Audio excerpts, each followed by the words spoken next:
ವಿಧಾನಸಭಾ ಅಧಿವೇಶನ ನಡೆಯುವಂಥ ಸಂದರ್ಭದಲ್ಲಿ ಅದು ಈ ಅಧಿವೇಶನಕ್ಕೆ ಸಂಬಂಧಪಟ್ಟಂತೆ ಮೊನ್ನೆ ತಾನೇ ನಾವು ಮೇಟಿಯವರದು ಸಂತಾಪ ಸೂಚನೆಯನ್ನು ಮಾಡಿದ್ದಾರೆ. ಅವರು ಸಿಟ್ಟಿಂಗ್ ಮೆಂಬರು. ಇವರು ಶಾಮನೂರು ಶಿವಶಂಕರಪ್ಪನವರು ಅಷ್ಟೇ.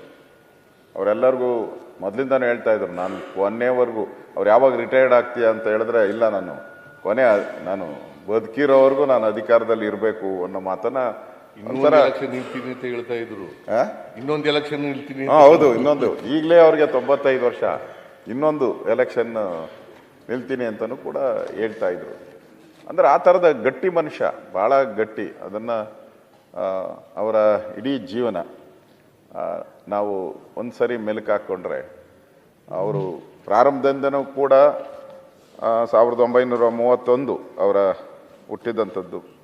ಅದಾದಮೇಲೆ ಅವರು ಶಿಕ್ಷಣ ಸಂಸ್ಥೆಗಳನ್ನು ಪ್ರಾರಂಭ ಮಾಡೋಕ್ಕೆ ಮೊದಲು 1972ರಲ್ಲಿ ಬಾಪೂಜಿ ವಿದ್ಯಾಸಂಸ್ಥೆಯ ಗೌರವ ಕಾರ್ಯದರ್ಶಿಯಾಗಿ ಪ್ರಾರಂಭ ಮಾಡಿದ್ರು.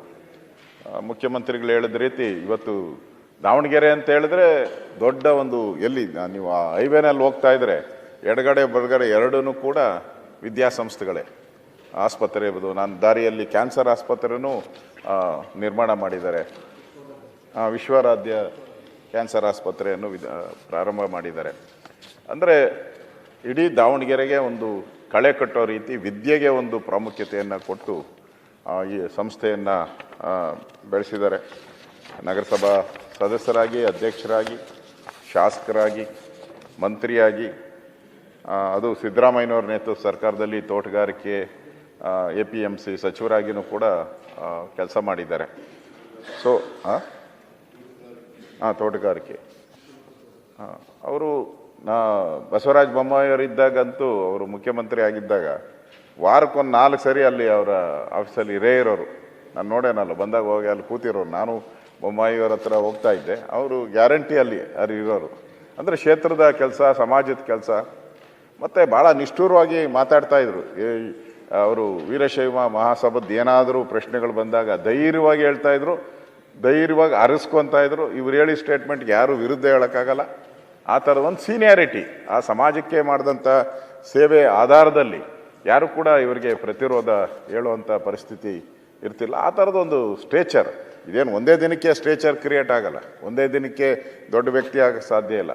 ನಿರಂತರವಾಗಿ ಆ ಸಮಾಜದ ಕೆಲಸ ಮಾಡಿದಾಗ ನ್ಯಾಚುರಲ್ಲಾಗಿ ಸಿಗುವಂಥ ಒಂದು ಗೌರವ ಅವರಿಗೆ ಸಿಕ್ಕಿತ್ತು. ಅವರು ಲೋಕಸಭಾ ಸದಸ್ಯರಾಗಿಯೂ ಆಯ್ಕೆ ಆಗಿದ್ದರು. ಅವರು ತೀರೋದು ನೆನ್ನೆ ನಾನು ಫ್ಲೈಟಲ್ಲಿ ಬಂದು ಇಳಿಬೇಕಾದ್ರೆ ಸಮಾಚಾರ ಬಂತು ನನಗೆ. ಬೆಳಗಾವಿಯಲ್ಲಿ ಇಳಿದಾಗ ಒಂಥ ಹಿರಿಯ ರಾಜ, ದೇಶದಲ್ಲೇ ಇವರಷ್ಟು ಹಿರಿಯರು ಯಾರೂ ಇಲ್ಲ ಅಂತ ಪತ್ರಿಕೆಯಲ್ಲಿ ಬಂದಿತ್ತು. ಇವರೇ ಸೀನಿಯರ್ ಮೋಸ್ಟ್ MLA ಅನ್ನೋ ರೀತಿ. ಅವರು ಇವತ್ತು ನಮ್ಮನ್ನು ಅಗಲಿದ್ದಾರೆ. ಅವರ ಕುಟುಂಬಕ್ಕೆ, ಅವರ ಅಭಿಮಾನಿಗಳಿಗೆ ಈ ದುಃಖವನ್ನು ಭರಿಸುವಂಥ ಶಕ್ತಿ ಭಗವಂತ ನೀಡಲಿ ಅಂತೇಳಿ ತಾವು ತಂದಿರುವಂಥ ಸಂತಾಪ ಸೂಚನೆಗೆ ನಾನು ಬೆಂಬಲವನ್ನು ವ್ಯಕ್ತ ಮಾಡಿ ನಾನು ಮಾತು ಮುಗಿಸ್ತಾ ಇದ್ದೆ.